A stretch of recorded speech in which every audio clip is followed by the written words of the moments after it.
Hello, and welcome to this LinkedIn Live presentation.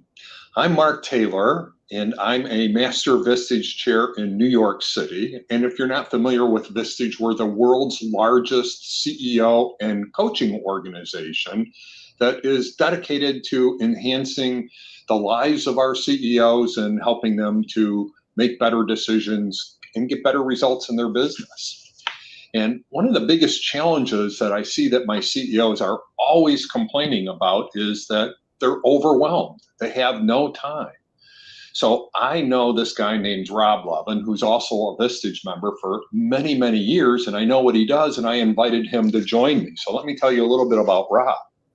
He is the host of the Great Talent, Great Business podcast and the co-founder of Work Better Now, a company that helps U.S. businesses build dream teams with exceptional talent from Latin America. He's also a serial entrepreneur with over 30 years of experience from launching the New York Enterprise Report, a go-to resource for over 100,000 business leaders, to serving in pivotal roles as a CPA, CFO, COO, and CEO. Over his career, Rob has seen firsthand how the right team can transform a business. And today, with business changing faster than ever, he's here with a clear message. If you want real growth, stop chasing the next shiny thing and start building the next great team. Think who, not how, on steroids. And just in time, Rob is about to release his new book, The New Talent Playbook, a guide to building your dream team, launching on October the 23rd. So please welcome Rob Levin. Thanks, Mark. That's some intro. I appreciate it. And I'm really excited to be doing this for you, with you rather. And I was thinking back to the first time we collaborated on an event back in Club 101 in New York City. That must have been at least 15 years ago or so. Yeah, it was on Tribal Leadership with John King. Yep. It was fantastic. Great to see you, Mark. And thanks again for inviting me. You're welcome. So your central message is that if you don't have an assistant, you are one. I mean, that's a bold statement. I personally know that to be true. What do you really mean by that in practical day-to-day terms? Yeah. So first of all, I want to give credit where credit is due. I borrowed that saying from Jack Daly, sales guru and speaker and entrepreneur. So I want everybody to think about this, that we're in a very interesting time today and because of this, I believe every business owner must have an assistant, and there is an exception. So Mark, if I don't cover that exception, try to remember to bring me back to that at the end of this little rant I have here. So if you think about it, the pace of change in business is at insane speeds. I mean, it's always been increasing. The pandemic really started accelerating. And now with AI, we're seeing this acceleration really speed up. I actually, to quote Mel Brooks, I call it now we're in ludicrous speed. So what does this mean when you're a business owner? It means that everything's changing in your business. The way people are buying things change. The way you market to them changes. AI is changing everything. We have laws that are changing every day now, right? And as a business owner, you need to think about how all of this change is impacting your business and what are the next moves you need to make. There was a legendary media exec, Gil Maurer. He was with Hearst Corporation. I had the pleasure of meeting him probably 20 years ago. And he said, Rob, the key to success in business comes down to one thing, which is that ability to harness change. And unfortunately, a lot of business owners, not a lot, at least some, they tend to stay away from change. They kind of put their head in the sand. This isn't like a permanent change. And when you think about it, all of these things are permanent. The way people are buying has changed. The way people want to be managed has changed. And again, I mentioned AI, and you need time to think. And you can't do that when you're doing administrative work. You simply cannot do that. And the best investment, if you mentioned who not how earlier, that's from Dan Sullivan. And Dan has said that the best investment somebody can make is in an assistant who will enable them to spend their time on what is their unique ability. Usually unique ability with business owners is having this unbelievable ability to understand where the markets are going, what changes they need to make, et cetera. And you want to spend 80% of your time on these high valued activities. Unfortunately, most business owners spending 15 to 20% of their time. And again, you get there by getting an assistant. You can then get rid of that 80% of your time that's not within your unique ability, not creating value in your company, and let somebody else do all of that. Now, I did remember there is an exception. So I said every business owner must have an assistant. If you are more of I'll say a hobbyist, right? Or like an artist, and all you want to do is whatever those things are, those lower impact activities, and you want to do those things, any type of business owner, really, if you want to do those lower impact activities and you're okay with that, well, then I guess you don't need an assistant. But I know most of the people that are certainly the people that are in your groups, and I know many of them, and most of the business owners I'm in touch with, they all want to grow, right? And they all want to grow, and they all want to grow and still have a life too. And because of that, that's why I say every business owner must have an assistant today. One of the new tools that we've introduced at Vistage is called Strategic Planning by Vistage. And it's really designed to help our members think more strategically. And what I see is they get so wrapped up in the weeds in the day-to-day that it's a strategic drain. Now, I know you came up with a calculator to calculate the value of time. For someone who hasn't done that, can you walk us through how that works? Yeah. First, I want to come back to what you said about just you have to have time in your calendar blocked off with nothing else to do, several hours a week at the very least, just to think about strategy. How's my industry changing? How are my customers changing, et cetera? And that's where I think AI is a real asset, is partnering with AI to think about these things of what's going on in my industry, what's changing this week. Absolutely. AI, it's a thought partner. And we could probably do a whole nother session on that, because I know for me personally, it's been a game changer. It's been able, between deep research and just going back and forth, just challenging me on these strategic initiatives that are being dictated by change has been invaluable. Getting back to the calculator, this is something every business owner should do, is they should think about how much their time is worth. And I have a really simple way to do this, which is take your total compensation. That's your salary, and we're business owners, so you might be taking in distributions. Just take that total number, round it, doesn't matter, and divide it by 2,000 hours, which is, maybe it's a little high for the amount of work hours you have a year, but it's probably pretty accurate. And for any business owner, that's going to be well into the 3 digits.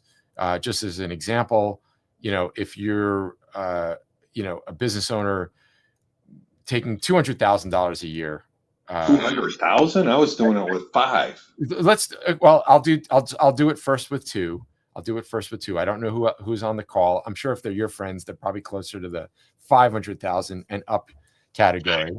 But just take 200,000, divide that by 2,000 hours, $100 an hour, right? 500,000 would be what? Would be $250 an hour. Yeah. So think about it this way: if your time is worth $100 an hour, $250 an hour, $500 an hour, which is the norm with a bunch of my friends, why are you doing $35 an hour work by doing your administrative stuff? It's unbelievable. Like, when you think about it that way, dollars and cents. And yes, you are in fact doing $35 an hour work. Now, I've given this example to some CEOs that just say, well, by the time it took me to train them on how to do it, I could have done it myself and it would have been done right. Yeah. And look, I was guilty of the same thing. I didn't get an assistant until I think it was 2014. And I was saying the same thing, among other things. I could do it faster myself. It's better when I do it, et cetera. There's another one, which is I can't afford that. I'm going to separate that for a second, because I'm going to come back to that one. Yeah. Good. All right. Please, let's come back to that. But you know what? I'm in many cases, you probably can do a lot of this stuff faster yourself, perhaps better yourself. But you have to realize that when you do that, you're making a conscious decision. You are basically saying, it's more important for me to do this myself than to spend the time that I need to think about change, to focus on unique ability, to spend time with your biggest customers, to spend time mentoring your team. And that means you are making the decision to do those things instead of growing your business, because you can't do all those things yourself and grow your business. It's as simple as that. It's basically, you have to move from this control mindset to a trusting mindset, saying, hey, maybe this assistant will only do it 75% as well as I do. Well, okay, I'll take that 75% if I can free up my time to focus on those things that are going to add a zero to my compensation or my net worth in a few years. It's simply, are you micromanaging or are you really building something to scale? And my experience, I wrote an article yesterday acknowledging my assistant. Her name's Daphne, and I mean, I don't even know how I would function without her at this point. I mean, there was a learning curve in the beginning when I was showing her how to do everything, and I was teaching her, all the insides to Vistage, how to do expense reports, how to set up meeting notices, all the stuff that I hate doing, which is another clue. If you hate doing it, that's another good reason to give it away. And we did this assessment from Patrick Lencioni called Working Genius. Have you heard of that? Of course, yeah. So Working Genius, her genius is doing the detailed work that I hate to do. And what really struck me is I used to feel guilty giving her all these tasks and giving her more and more and more and more to do, until I realized she loves it. She loves creating agendas for meetings, and I hate doing it, trying to get the format just right and for it to look good. So I'm giving her a gift every time I'm giving her a task. That's right. That's right. And, I want to go back to Dan Sullivan and this concept of unique ability. One of the things when I learned about the unique ability concept, I'm a strategic coach client, is, and if you haven't read Who Not How, absolutely read it, it's something that you're good at. It adds a lot of value to your company. The thing that most people don't realize is you're uniquely good at it. Not everybody's good at it. And again, it's usually these high impact things for your company, understanding the market, et cetera. And you want to be spending 80% of your time in your unique ability. And by the way, even if it's something that you like to do, but it's administrative, bite the bullet, take it off your plate, and say hello to a lot of growth that's going to be coming your way, because it's impossible to do all of those little things and then do all of those things necessary to grow a business today when the pace of change is so intense. So another objection that I hear is I can't afford it, which, if they're making $500,000 a year, they probably got a $5 million business at least. So I find it hard to believe, but what would you say? I want to just twist that a little bit. The comment I get all the time, Mark, and I'm willing to bet you hear this, you could tell me, is I'll get the assistant when I do this, when I get to this revenue, when I get this big deal in. And if you think about how ridiculous that is, right? It's quite ridiculous, right? Because you aren't going to get to that level without getting the assistant that frees you up to do those things that you need to do to get to that next level. When I've, you mentioned the New York Enterprise Report, which is the magazine I used to own when you and I first met. I didn't have an assistant back then, and I definitely think the company suffered. But once after I sold that, I basically was starting a new business, and the first hire I made was an assistant, because I learned like that. Hey, this is game changing. Once you have an assistant, by the way, you'll never go back to not having an assistant. I know people who have sold their businesses that have kept their assistant. I believe it. I mean, I started to say how in the beginning I had to train Daphne. Now she knows all of these things better than I do, and she's kept up with all these changes. I don't even think I could file an expense report or make a travel plan without her assistance. And I certainly wouldn't want to. Yeah. And, to that end, I hear people say, well, I need to know everything that's going on in your company. I've heard that too. Again, that's another block to creating a scalable company. You need to trust people. You need to make sure that your processes are documented, that information's around. You might want to cross-train people, but you do not have to know everything that goes on in your company. I certainly don't. And we're pretty high up on the Inc. 5000 list. Wow, I'm that's I'm great. I'm proof of and of many. You know, you have many members who have an assistant, and they don't know everything that's going on in their company. They don't know everything that their assistant does, nor Right. should they. Right, right. And with AI, I think it's so much easier to create a process. You just talk to your AI and create a checklist and ask it to do some research and improve it, and boom. Or, with apps like Loom, where if you're trying to show them how to use something on a computer app, you can just record yourself doing it, walk through it, and then they can slow it down and watch it over and over. I mean, I think it's so much easier nowadays than it was 15 years ago when I started. It's a piece of cake, and I have a feeling we're going to get to like how to use an assistant and all that. I'll share a few other really simple ideas into making all of that stuff a reality. Yeah, because that's the other thing I hear is I don't know how to delegate. Well, when I hear that, what I think that really means is I don't want to delegate. But I'll give everybody the easiest thing in the world to get started on delegation, which is this: stop telling people what needs to be done, and just say, like, when this is done, this is what it should look like. Let them figure out how it needs to be done, and now you've just delegated, right? So that's, but if you want to think about a process to really get going with an assistant and getting over that I don't know how to delegate hurdle, the first thing I suggest to people, it's not the obvious thing, because the obvious thing is the second thing. I'm going to actually start with the second thing, which is for 3 days, just write a list of everything that you do. Everything you do, just have to write it down once, then draw a line down that piece of paper after 3 days. And for each one of those things, and be aggressive here, right? Hey, are these things in my unique ability or not? And if they're not, they can probably be given to an assistant. You put an X by all of those. You look at that list again where you have those X's, and then you say, okay, X is here. What are the five things that take up the most amount of my time, right? You take those 5 things. Here's your job description. Boom, right? These are the 5 things. Yeah, you have to put a little information about your company and all of that. And by the way, you can put all this into AI. AI will tell you how much experience these people need to have. It can create the job description for you. But here's what I tell people now: before you even do that, I want you to do something else first.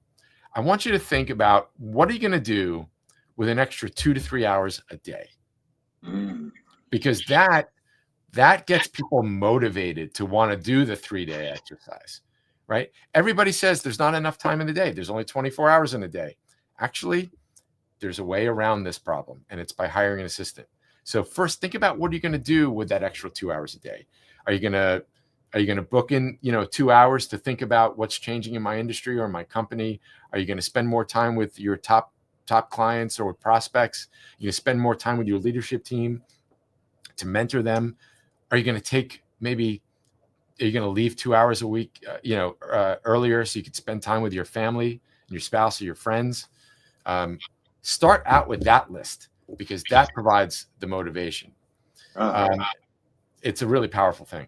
Oh, that's great. For me, what it allowed me to do is to spend more time in the work that I love doing, which is coaching my CEO clients and helping them to optimize their business and deal with their challenges. And that's what I love doing. I hated doing all the prep work, even scheduling appointments.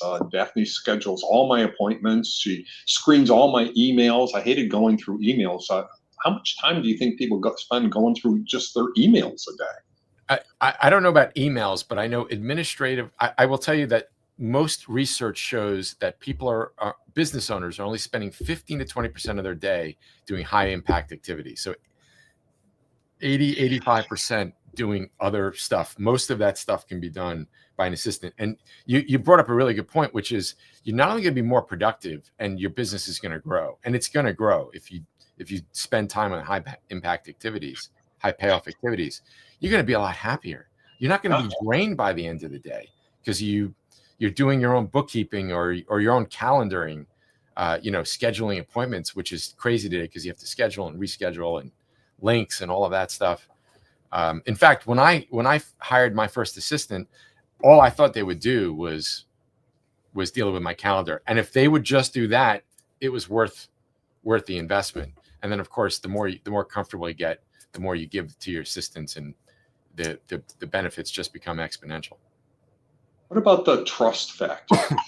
Some people tell me, well, I don't know that I could trust somebody. I get private emails, personal emails. How do you handle that? Yeah, it's a great question, and it's a fair question. It's very reasonable. I think trust comes down to a few things.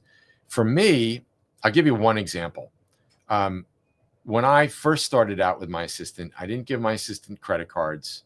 I didn't give them access to my business bank account. And of course, we all know you can give people access where they can just look at entries, but they can't necessarily move any money. What I did is and I think this is a good tip for a lot of people, is I let the trust develop, right? How is it going just with doing the calendaring? Then I gave them something a little bit more challenging. Maybe I gave them a personal task, right? And then I got comfortable.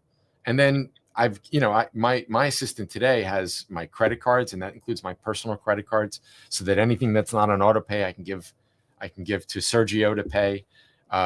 Has access to a lot of personal information. And that was really just a matter of getting comfortable, and that, you just allow yourself to build trust over time. Give them tasks and responsibilities at first that don't involve a lot of trust, right? And you know what? Expect that a mistake's going to happen in the beginning or two. That's happened with all of your employees. Nobody's perfect from the beginning. As far as email goes, a few ways to deal with it. Number one way is just like, hey, you know what? You have a talk with my assistant. You're going to see a lot of personal stuff. It's important you keep all of that stuff confidential. Can I count on you for doing that? If you don't want to go that far, and I know several CEOs who do that. If you don't want to go that far, you keep a separate email account for your business than for your personal, and then you give them access to business.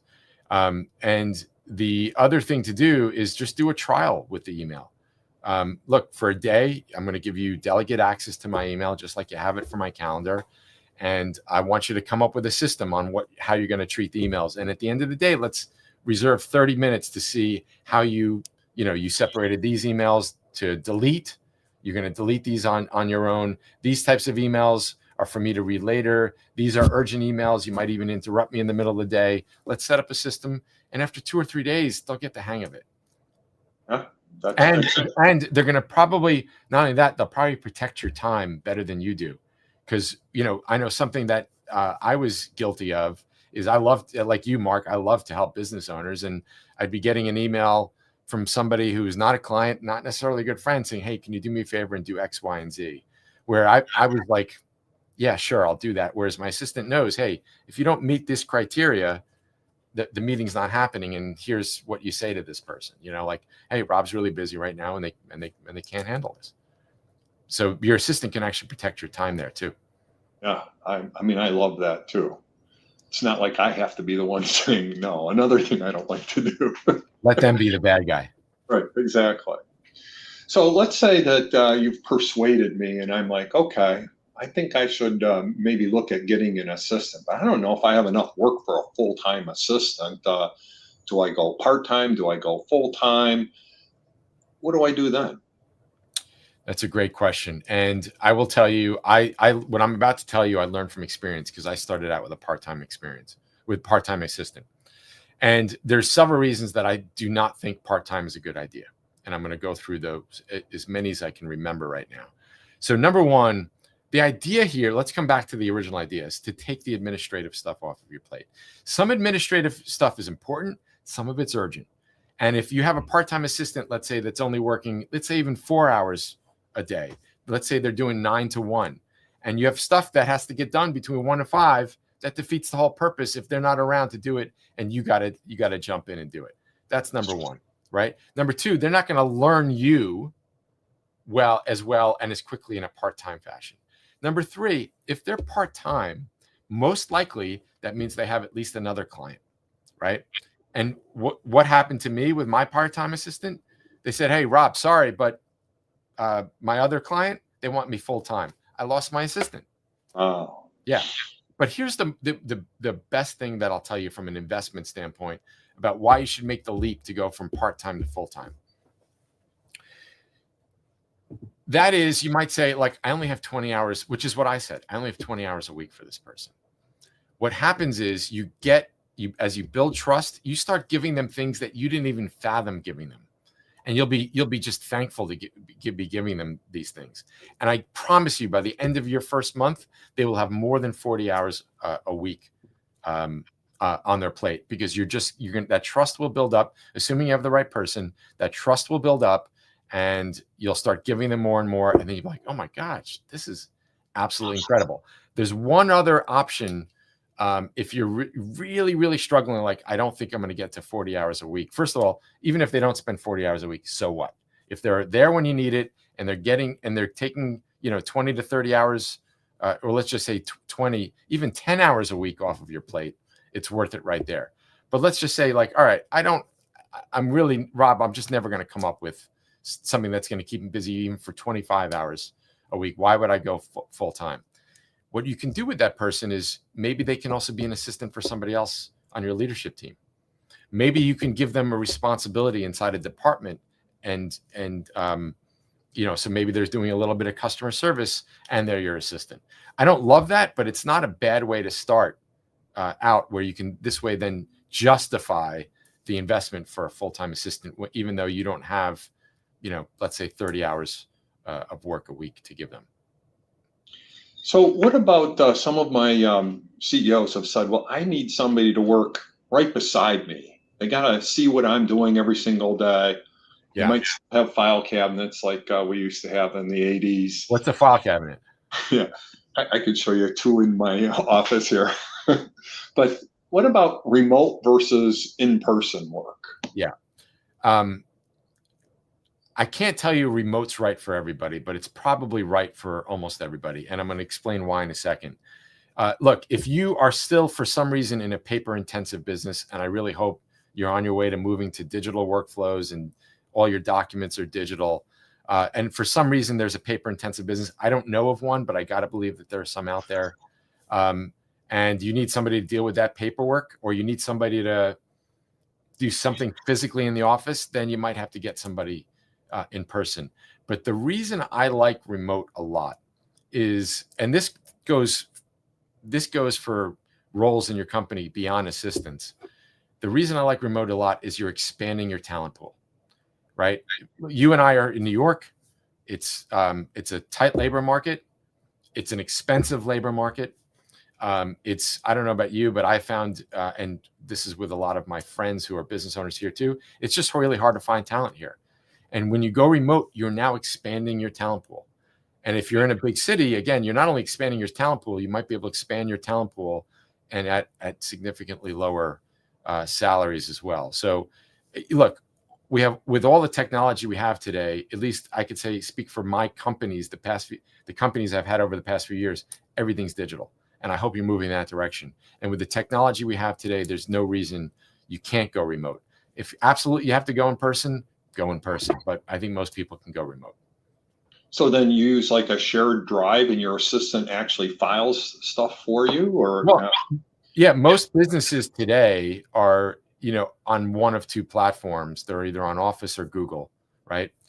Those are platforms that are fully enabled for collaboration. And then you throw on your CRM, whatever CRM you're using. I don't know if anybody's using an on-premise. Is that a thing anymore? Right? I think so. Whether it's your CRM, your accounting software, just all the tools are no longer on premise. If you do still have something on premise, you can provide access to them. With a good IT person, you can have all the right security protocols in place. There's really nothing stopping you from going remote. Yeah. So, I've heard people say, well, I tried an assistant before and it didn't work out. And they're reluctant to try again.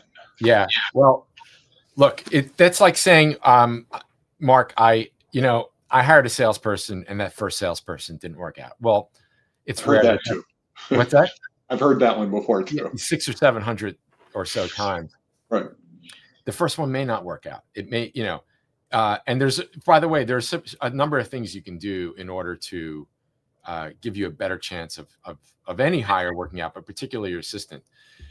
that the biggest thing to do there is make sure that there's a good cultural fit. There's a good personality fit. I don't mean that they have the same personality with you. In fact, if anything, they should have probably a different personality than you, right? Because most business owners don't want to do administrative work. And this type of person should be very detail oriented, very, very timely, very precise, et cetera. But it's somebody that they don't have to be your best friend, but you should get along with them. Make sure there's that good cultural fit with the company, and then a personal fit, personal connection with you. Make sure you have a good job description that really, most people do not. I'm going to come out and say it, Mark. Most small and mid-sized businesses are not producing good job descriptions. They kind of actually are crappy. We're working on a tool right now. Unfortunately, it's not something we can release to everybody, but it's AI based. You can use AI. You don't need this tool that we're using. That's an AI based job description tool, but you can use AI to smarten up your job descriptions. And by the way, the best thing to do there, as with almost any AI task you're going to give it, have AI ask you like 5 to 10 questions one at a time. Well, tell me what would a good person in this role look like, et cetera. AI will do the work. Create that job description, gives you a better chance of hiring.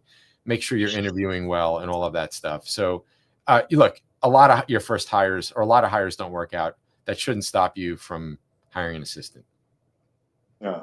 So what would you say are good tips for working with your assistant? Should you have like a one-to-one every day with your assistant, or like a daily check-in, or how do you like get the best results? What would you say are best practices? So it's going to vary. It's going to vary by person. I'll start with what are some of the things that I do, but this doesn't necessarily work for everybody. I have a twice a week check-in with my assistant. Now, don't get me wrong. We call each other constantly not constantly, probably 2 times a day when we need to, right? Hey, there's something pressing, and we'll call. We do that on Teams. My assistant, as I think my assistant is in El Salvador. 80% of my company is in Latin America.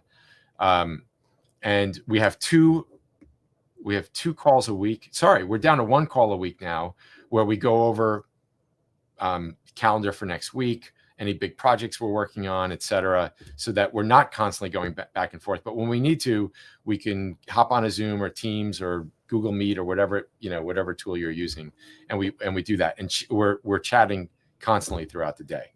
So that's one thing, is just open communication. Some people like to have an end of the day closing call with somebody, right, to make sure that they're all teed up for the next day. I don't do that, but I probably did do that in the beginning. What a lot of our clients do, Work Better Now, we provide remote over top talent from Latin America for U.S. small and mid-sized businesses. Assistants are a big role. So one of the things when somebody has a new assistant that we suggest is an end of day report. They simply send an email out. The assistant will send an email out saying, here's all the things I worked on today. Here's all the things I'm going to be working on tomorrow. Something that my assistant and I do is twice a week, he sends me a pending list. Rob, these are all the projects I'm working on. I'm waiting to hear from these people. These are people that you wanted to have an appointment with. I'm still waiting to hear back from them. And I get that twice a week. This way, I don't have to keep going back to him saying, hey, where are we with this? Where are we with this? And I can access that document at any time. So those are a few ways to get going. But another really, really good thing to do, and we kind of touched upon this earlier in terms of delegating. You're probably like me, Mark, where you value processes, but you don't want to write them. Is that fair? I had a systems engineering company, so I kind of like the process. Like me, occasionally you will like to geek out a little bit, right? Yes. I know a lot of business owners, again, value processes, but they don't want to write them. Again, what you do with your assistant here is you give them, hey, here's your new responsibility. Here's what I want. Here's what great looks like when you do this. And I want you to create the processes. And I actually want you to create a Rob manual. And we have a Rob manual. It's like 100-page Word document. Actually, I think we've since put it into something called Trainual. You can search it. There's a table of contents, et cetera. I looked at it a little bit in the beginning. I now leave it there. And the beauty of that is Sergio, my assistant, sometimes does things once a month. He's not going to remember how to do it. He can access that. But when Sergio goes on vacation and I have somebody subbing in for him when he goes on an extended vacation, like a week, they can access that document.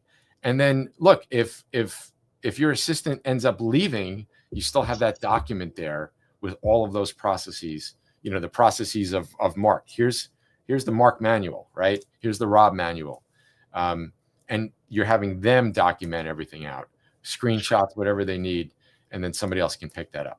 I love that idea. And with AI, you could create a project or a GPT. You can attach the Rob manual or the Mark manual, and then whatever questions, you just prompt it for whatever is in that manual and say, don't hallucinate, don't exaggerate, only give me what's in this manual. If you don't know, tell me, and boom.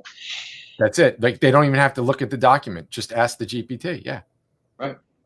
Well, speaking of AI, how is AI changing like the need for executive assistants? Now we're hearing all about agents, and that we could have like 20 agents working for us. Here's how I envision in 6 months at Work Better Now. I'll start with my assistant, but you can expand this out to anybody in the company. So we run on something called the EOS, Entrepreneurial Operating System. We have, it's sort of like an org chart. In EOS words, it's an accountability chart. And what you're going to see in 6 months at Work Better Now, let's say underneath, if you look at the accountability chart, it's Rob Levin and then Sergio's under me. I'm the visionary of the company. I have nobody else under me. It's just Sergio, right? Everybody else reports into my partner. So what you're going to see under Sergio is you're going to see AI agents. So what this is going to happen, what this is going to enable us is Sergio is going to be able to take some of his tasks and give them to the AI agent. And what's that going to do? That's going to free Sergio up to do even more things and take more things off of my plate. He's already helping produce the podcast, but there's more things that he can do that he just, right now, I haven't been able to delegate to him. I could hire another assistant, but I'm not going to need to do that with AI agents, because we're going to basically build AI agents that will take a lot of his work off, enabling him to actually think more. And he knows me now inside and out. He's going to be able to do a lot more for me. So you're going to see that not only under his accountability chart, but I believe everybody in the company within 6 months at Work Better Now is going to have AI agents, right? And some of the work that they can do is going to be assistant related for sure. I actually want to build it because I'm so weird. I travel a lot, Mark, and I don't know if you can relate to this, but I'm so picky how I pick flights and seats and stuff. But and Sergio can do that up to a point without driving him crazy. I'm going to build an agent to actually help do some of that stuff. But looking ahead, what we're doing at Work Better Now is we are now starting to AI enable our Work Better Now certified professionals, the 530 or so that work for our clients. We're already doing this. We're gonna actually revamp it now, where all of our certified professionals are going to be AI enabled, so that they will actually, for those companies that aren't really on the AI bandwagon yet, by next year, they'll be able to actually bring in AI, assuming that the client is okay with this, and I hope everybody will be. Some people, unfortunately, are still fearing AI. They're going to help to bring in these AI agents in a very secure way, and I think that's going to be, you're going to see productivity go up big time because of AI and AI agents. Yeah, I'm fortunate that Daphne loves AI. In fact, we had an AI speaker, Severin Sorensen. I don't know if your group has had him, but he was unbelievable. People's minds were blown. We brought him back for a 2-day workshop, and Daphne came to that workshop just because I think that the more help she's able to get, the more strategic she can be in helping me. I mean, it just makes sense. Exactly. And I heard about that speaker from one of your members who's a friend of mine. And that's what he said. He said his mind was blown. Yes. So, you brought up a good point about you're going to teach your people to be AI enabled. What kind of skills do your people already have that you require before they come to work for you? And maybe just share a little bit about what your company does and how it helps CEOs with the executive assistants. I just want to make sure I understand the first question, Mark. Are you asking, is that an AI related question, or I'm not sure I followed the question. So if I were to hire somebody that works for your company or put them to work for me, yeah, now I know that there might be AI enabled, and soon they all will be. Yeah. But can I assume that they're Microsoft enabled, that Yeah. they're PowerPoint enabled, that they're Excel enabled, or they're different skill sets? I mean, how do you screen and find like the right person for somebody? Yeah, there's 2 steps to that. But thanks for asking. First, we have a top talent filter process, and that, because we have a great employer brand throughout Latin America, we get thousands and thousands of applications every month. And then through technology and humans, we still have humans, we screen that down through this top talent filter process to about the top 1 to 3%, depending on a number of factors. They have to meet all this criteria, certain amount of technology skills, role specific skills, obviously English, tech skills, all of that stuff. And then we have a precision match process, so that when we're having what we call a consult with a prospective client and we're going over a job description, we're actually going beyond the job description. We want to know a lot about the culture of the company and some of the soft skills needed. We then match candidates. In most cases, it's 3 candidates for each role that have substantially all of the needs that the client has. And we make sure that there's a match, and then the prospective client will interview those 3 people and then pick the 1 or sometimes the 2 that are the perfect fit. And somebody else told me that the problem with working with companies like yours is that somebody leaves or they lose their job, and that the transition, you just train somebody and then you lose them after 6 months and you lose all that training. How do you prevent that from happening? Well, first of all, we don't have a lot of turnover, but what we always encourage our clients to do, number 1, is have the assistant create a manual, whether they're an assistant or any other role in the company. If not all clients are like us, where we have Trainual, where every process is documented, right? So when that doesn't exist, we encourage our clients to encourage their assistant or whatever other role they have, because we do 40 different roles, document everything out, right? So that's the first thing. And then, make sure you have access to that document. The other thing we do is, if somebody's leaving, we probably have early indicators and we can get a jump on it. But that's the beautiful thing about working with us, is that we can find somebody to replace that person very, very quickly. That's good. So you said 40 different roles? Yeah, we place people in sales roles, mostly inside sales support, marketing roles, admin, that includes assistants, customer service, and finance and bookkeeping. Wow. So do you have people that do like, I see all these people saying they'll help me on LinkedIn, they'll get me connections, they'll get me leads. Do you have somebody that does LinkedIn type work as far as marketing? I don't know about LinkedIn specifically, although I wouldn't be surprised, but we have SEO specialists. We have, people who are great at managing social media for companies. Yeah, very, very wide range of skills. And to that end, I mean, I know my assistant, among other people on the marketing team here, they do a lot of stuff on my LinkedIn. Got it. So this is live. I don't know if there's any questions, because I can't see if there's any questions. I see one question here, Mark. All right. I don't know where to look for the question. I'm looking at the chat. So there's a question from Frank Z. Frank, thanks for your question. I'll read it and then we'll decide which of the 2 of us should answer it. How long does it take to go from training an assistant to having impact that Mark described, where they know more than him? So the assistant knows more than you do. Mark, what was your experience when you hired an assistant? And then I'll share mine. It's going back over 10 years. And honestly, I'm not sure that I remember that well. I have a remote assistant, Daphne's remote. Even though she was in Bronx and now she's in Connecticut, I had never met her in person until they had we had a Cope Award dinner. I won the Lifetime Achievement Award for Vistage 2 summers ago, and I invited her, and she came, and it was like the first time. I mean, she knew everybody there. all of my Right. CEOs. It was so bizarre, and it was so great to meet her.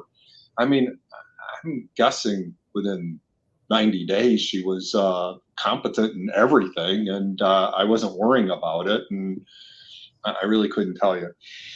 Yeah. So in my case, I started to feel impact after the first week because I wasn't doing the scheduling. And for me, that was 11 years ago. But even today, scheduling would easily take me 10 hours a week. 10 hours a week at, let's use your number, $500 an hour. It's a lot of money. Okay. Right, And that money, by the way, what is that money? That money's opportunity cost, right? it is. So within a week, I started to see impact. Within a month, I was feeling lighter because they were taking more and more off. And then after just 3 months, I'll take this back. After 6 weeks, most clients that hire an assistant from us, as opposed to the other roles, say, Rob, I can't, they say the same thing every time. Rob, I can't believe that I didn't do this 10 years ago. So I hope that answered your question, Frank. There's another question from Carly. I know this depends on where you are in the country, but what should I expect to pay for a full-time resource? Also, are part-time options something to consider? Well, we covered the part-time. I shared what I thought about part-time earlier. I highly encourage you to stay away from part-time for all the reasons I mentioned. As far as costs go, and Mark, if you have any data to share, do you have any? Okay, so I'll tell you what I know about this. In the States, we see assistants anywhere from $60,000 to about $150,000, and I've actually seen some that are higher. And then just to give you a sense of offshore, I can just tell you what we charge. Although rates just went up, and I should know this, I don't know our exact rates, but they're about $2,750 per month for each full-time professional that we provide, whether it's an assistant or any of those other roles that I mentioned. And remember, when you're hiring the States, you got to tack on another 15 to 20% for benefits and taxes and stuff like that. Well, that's what I was going to ask you. If we go through you, then we don't have to. I mean, they're your employee, not our employee. That's right. It's all baked in. You pay us, we take care of them. It's pretty seamless. And with us, there's no contracts. Wow, that's great. That's the idea. Yeah. Another question. This is okay. Summing up several questions. A number of people have had or heard about bad experiences with offshore resources, especially in Asia. Any thoughts? Look, I do have a number of thoughts on this. Number one, again, your first hire, you may not get it right. Don't be discouraged. If you're going to go offshore, you can do it yourself, right? You can go on Indeed and you can go on LinkedIn. And by the way, this is very different than working with, what are some of those like sites like 99 Designs and, Right. That's project work. This is different. This is somebody who's a part of your team, actually gonna be a big part of your life. But if you're going to do it yourself, you do it yourself. And, there are advantages and plenty of challenges doing that when it comes to overseas. If you're going to work with a company like Work Better Now, we call ourselves a talent provider or a talent partner. If you work with a company like us, here's a few questions, and there's more on our website that you might want to ask, and that will give you a much better. That'll increase the odds that you're going to have a much better result. Okay, here's some of the questions. Number one, how do you screen people?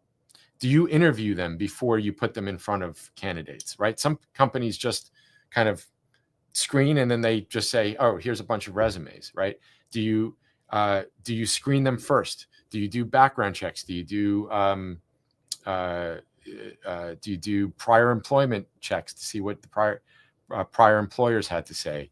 You should also be asking, how are they testing for English skills?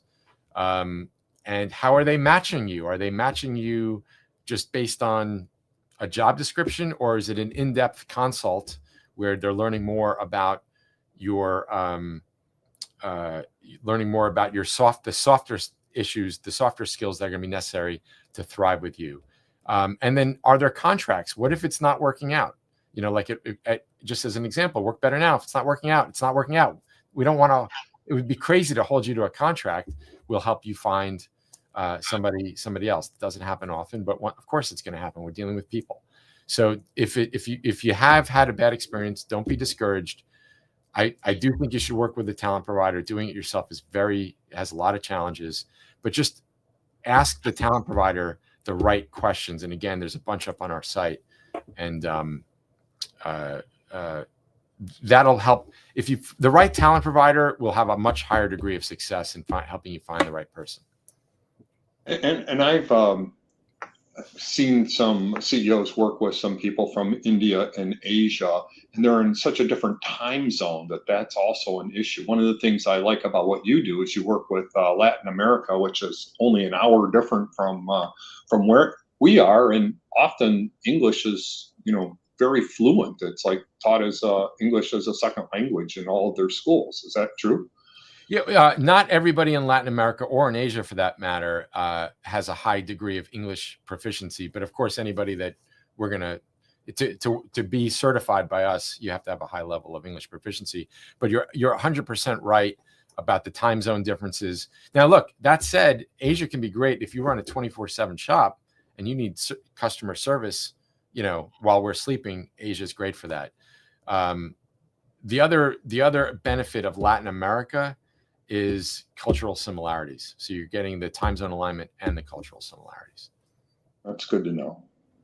Any other questions from our live audience? There's another question that came in, which we kind of talked about. I'm trying to figure out how to read the question. Are there AI admins? Any thoughts on that? Well, I shared my thoughts earlier, that I think that everybody's going to have AI agents. And in our case, my assistant, all of our assistants are going to have AI agents, and they're going to know how to build them. It's going to get easier in a few months, and how to use them. And it's going to be game changing. Now your assistants are going to be they're going to have superpowers essentially. I don't know what your thoughts are on AI with respect. Well, I've been experimenting. One of them. I was experimenting with this one that would read my emails and give me a draft reply. And if somebody wanted an appointment, it would choose appointments, but there's still some hiccups in it. So I just haven't been letting it schedule appointments, because it would schedule appointments like on a Sunday or at a weird time that I wasn't available, even though I thought I put my instructions in pretty clear. And Daphne knows exactly when I'm available and when not to schedule an appointment. So I'm still letting her do it. Yeah, look, there are things I think that AI can do for all of us today and do very, very well. And then there's things that are going to get better within the next 3, 6, 12, 24 months. 24 months, I think the way we work is going to be unrecognizable. So Rob, you told me to make sure to have Anthony here. I see that he just asked a question. If you have a placed assistant, will that person be trained up on the future AI initiatives? Well, as of today, no, but by the end of next year, all of our certified professionals are going to be AI enabled to different degrees, right? Some people are better with technology than others, but they're all going to be AI enabled. What that means, quite frankly, we're figuring that out right now, but at the very least, they're going to know proper prompting, because as you know, because you use AI, you use AI all the time. There's a big difference between like a good prompt and a great prompt. Right. It's sort of like garbage in, garbage out. They're going to know, one of the things I know is going to be very important. They're going to know that you can't take the output from AI in many circumstances and just say, here's your finished product. Right. We still need human judgment. Right. So those are some of the things that some of the things out of many that they're going to know. It's going to be important because, again, AI is just changing. It's changing everything about the way we're working. Any other questions that you see? That's all I see. In fact, I got a note from Doug that says that's it for questions. All right, good. So as we wrap up, what's the single most important piece of advice you can give a leader to ensure that when they do hire an assistant, they set them and themselves up for success from day one? I think the most important thing, I have 2 points here. Well, I have a few points here. The most important thing is to explain what great looks like. Don't tell them how to do things. There might be a little how things you want to tell them, but what like my assistant's name is Sergio. Sergio, when this is done right, this is what it looks like. Like if you're setting up a calendar appointment for me to speak with Mark, I want the points from the email in the calendar, right? How you do that, I don't really care, but that's just one little example. Tell them what a great job for each one of their responsibilities is going to look like. That's number one.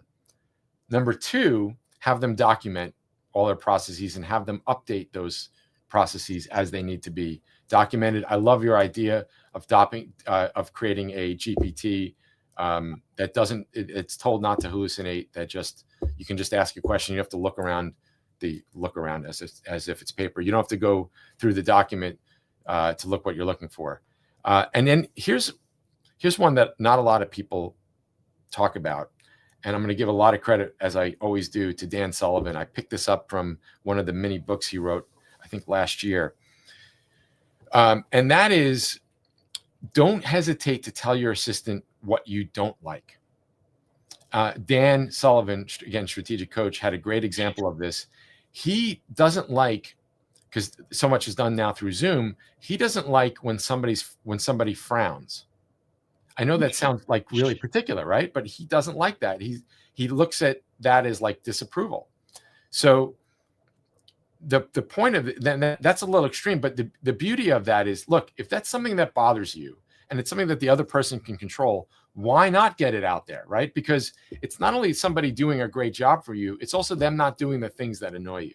So don't hesitate to talk about things that bother you. For example, like, don't be late to a meeting. Please don't ever be late to a meeting. That means showing up 3 minutes earlier.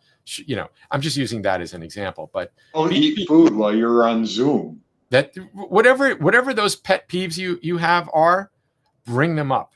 It'll just make for a better experience. Right.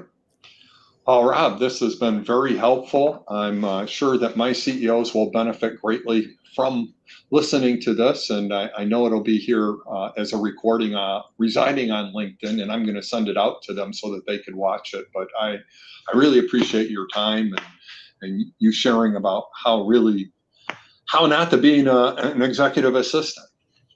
Thanks, Mark. Thanks for having me. I really appreciated this, and the times over the years we've worked together is always a great time with great output. Appreciate it. If people wanted to get a hold of you, how would they do that? Best for me personally, best way is reach out to LinkedIn. If you're going to send a message, or you're going to send an invite, just because I don't connect with everybody, I don't know if that's the right thing or the wrong thing to do. Just say, hey, I saw you on the show with Mark, and I'd love to connect. And then if you're interested in more information on Work Better Now, it's workbetternow.com. Great. Again, thank you very much, Rob. Thanks, Mark. Bye-bye.